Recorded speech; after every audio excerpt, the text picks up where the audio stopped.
Assalamualaikum warahmatullahi wabarakatuh. Perkenalkan, nama saya Fitri Nur Alifa, NBI 115 2087, Prodi Ilmu Komunikasi. Di sini saya mengambil materi interaksi sosial. Menurut Max Weber dalam Basic Sociological Terms 1968 menyatakan fokus kajian sosiologi adalah tindakan sosial.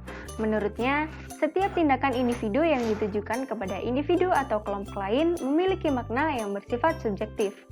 Yang kedua, menurut John Lewis Gillin dan John Philip Gillin dalam Kursula Sosiologi, A Revision of an Introduction to Sociology 1954. Interaksi sosial adalah hubungan-hubungan sosial yang dinamis, yang menyangkut hubungan antara orang perorangan, antara kelompok-kelompok manusia, maupun antara orang perorangan dengan kelompok manusia. Selanjutnya, syarat-syarat terjadinya interaksi sosial. Yang pertama ada kontak sosial. Kontak sosial dapat berlangsung dalam 3 bentuk, yaitu antar orang perorangan, antara orang perorangan dengan suatu kelompok manusia, dan sebaliknya, antara suatu kelompok manusia dengan kelompok manusia lainnya. Kontak sosial bisa bersifat positif atau negatif. Kontak sosial positif adalah kontak sosial yang mengarah pada kerjasama. Kontak sosial negatif mengarah pada pertentangan atau bahkan sama sekali tidak menghasilkan kontak sosial. Kontak sosial juga dapat bersifat primer atau sekunder.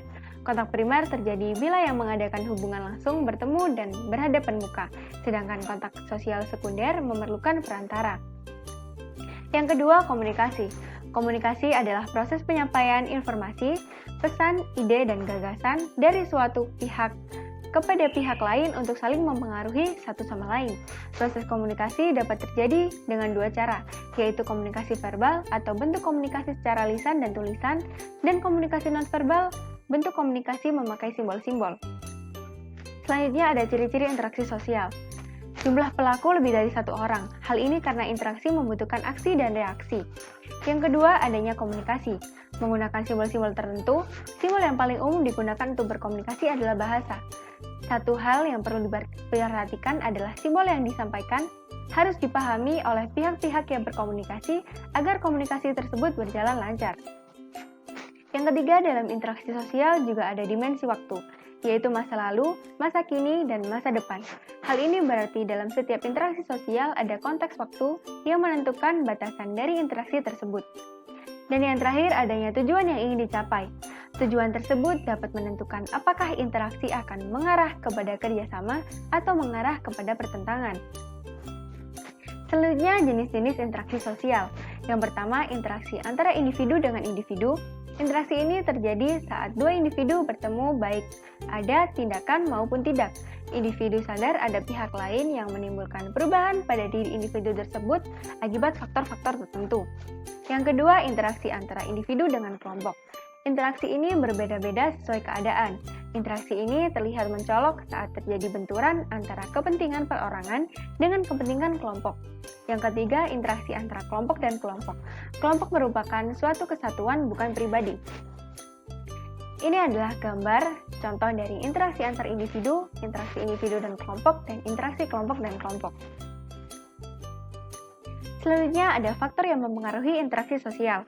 Yang pertama ada imitasi. Imitasi dapat mendorong individu atau kelompok untuk melaksanakan perbuatan-perbuatan yang baik. Yang kedua ada sugesti. Dapat terjadi bila individu yang memberikan pandangan tersebut adalah orang berwibawa atau karena sifatnya otoriter. Yang ketiga, identifikasi. Dalam psikologi berarti dorongan untuk menjadi identik atau sama dengan orang lain, secara lahiriah maupun batiniah. Simpati adalah bentuk interaksi yang melibatkan ketertarikan individu terhadap individu lainnya. Dorongan utama simpati adalah keinginan memahami pihak lain dan bekerja sama. Empati adalah perasaan yang menempatkan diri seolah berada di posisi seseorang atau kelompok tertentu yang sedang mengalami suatu perasaan tertentu. Yang terakhir ada motivasi. Motivasi adalah semangat atau dorongan yang diberikan kepada individu ke individu atau kelompok ke kelompok maupun antara individu dengan kelompok. Selanjutnya ada bentuk-bentuk interaksi sosial. Yang pertama ada asosiatif. Bentuk interaksi sosial asosiatif adalah bentuk interaksi sosial positif yang mengarah pada kesatuan. Proses asosiatif juga disebut proses sosial integratif atau konjungtif. Proses ini penting untuk kemajuan masyarakat. Dalam proses sosial ini, anggota-anggota masyarakat berada dalam keadaan harmoni yang mengarah pada pola-pola kerjasama. Proses sosial yang asosiatif dibedakan menjadi 4, yaitu kerjasama. Kerjasama adalah suatu bentuk interaksi sosial di mana orang-orang atau kelompok-kelompok bekerja sama, bersama-sama saling tolong-menolong untuk mencapai suatu tujuan bersama. Contoh dari kerjasama seperti gotong royong. Yang kedua, akomodasi. Akomodasi adalah suatu proses penyesuaian diri individu atau kelompok manusia yang semula saling bertentangan, kemudian berupaya mengatasi ketegangan.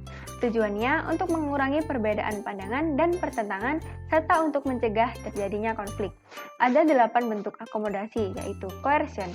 Coercion terjadi melalui pemaksaan kehendak pihak-pihak tertentu terhadap pihak lain, terutama terhadap pihak yang lebih lemah. Yang kedua, ada kompromi. Kompromi terjadi ketika pihak-pihak yang terlibat perselisihan saling mengurangi tuntutan agar tercapai penyelesaian. Semua pihak bersedia memahami kepada pihak lain. Yang ketiga, arbitrasi. Arbitrasi terjadi bila pihak-pihak yang berselisih tidak sanggup mencapai kompromi, dihadirkan pihak ketiga yang netral untuk mengusahakan penyelesaian pertentangan. Mediasi. Hampir sama arbitrasi, namun dalam mediasi pihak ketiga bertindak sebagai penengah, tidak punya wewenang memberi keputusan penyelesaian perselisihan antara kedua belah pihak. Konsiliasi adalah bentuk akomodasi untuk mempertemukan keinginan-keinginan dari pihak-pihak yang berselisih demi tercapainya persetujuan bersama. Toleransi. Toleransi merupakan bentuk akomodasi tanpa persetujuan resmi. Ada keinginan menghindarkan diri dari perselisihan yang saling merugikan kedua belah pihak. Stalemate. Stalemate terjadi ketika kelompok yang terlibat pertentangan mempunyai kekuatan seimbang.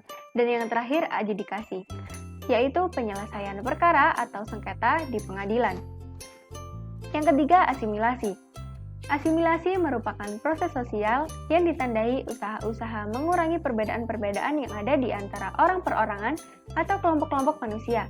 Proses ini meliputi usaha-usaha untuk mempertinggi kesatuan tindakan, sikap, dan proses mental dengan memperhatikan tujuan dan kepentingan bersama. Yang keempat, ada akulturasi. Akulturasi bisa diartikan sebagai proses sosial yang timbul kalau kelompok manusia kebudayaan tertentu berhadapan dengan unsur-unsur dari kebudayaan asing. Unsur-unsurnya kebudayaan asing itu pelan-pelan diterima tanpa menyebabkan hilangnya kepribadian kebudayaan itu sendiri.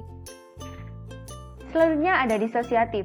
Interaksi sosial disosiatif adalah bentuk interaksi sosial yang lebih mengarah kepada konflik dan perpecahan, baik individu maupun kelompok.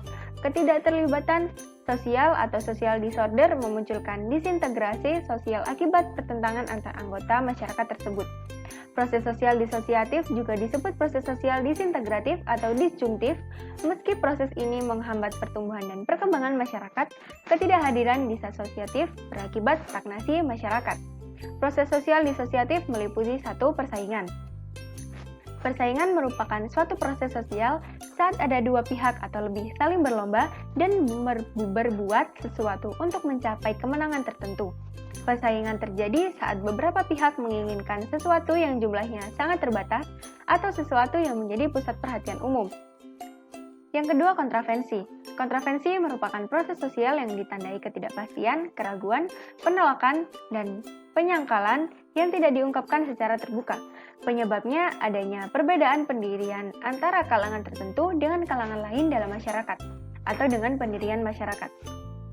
Menurut Theopold von Wyss dan Howard Becker, bentuk kontravensi adalah kontravensi umum, sederhana, intensif, rahasia, dan taktis. Yang ketiga, pertikaian. Pertikaian ini merupakan bentuk lanjut kontravensi, artinya perselisihan sudah bersifat terbuka. Terjadi karena perbedaan antara kalangan tertentu dalam masyarakat semakin tajam. Pertikaian bisa muncul bila individu atau kelompok manusia berusaha memenuhi kebutuhan atau tujuannya dengan jalan menentang pihak lain dengan cara ancaman atau kekerasan. Dan yang terakhir ada konflik. Konflik secara umum memang sering terjadi di dalam masyarakat sebagai gejala sosial yang alami. Konflik adalah proses sosial di mana orang perorangan atau kelompok manusia berusaha memenuhi tujuan dengan jalan menantang pihak lawan yang disertai dengan ancaman atau kekerasan. Sekian dari saya, terima kasih. Wassalamualaikum warahmatullahi wabarakatuh.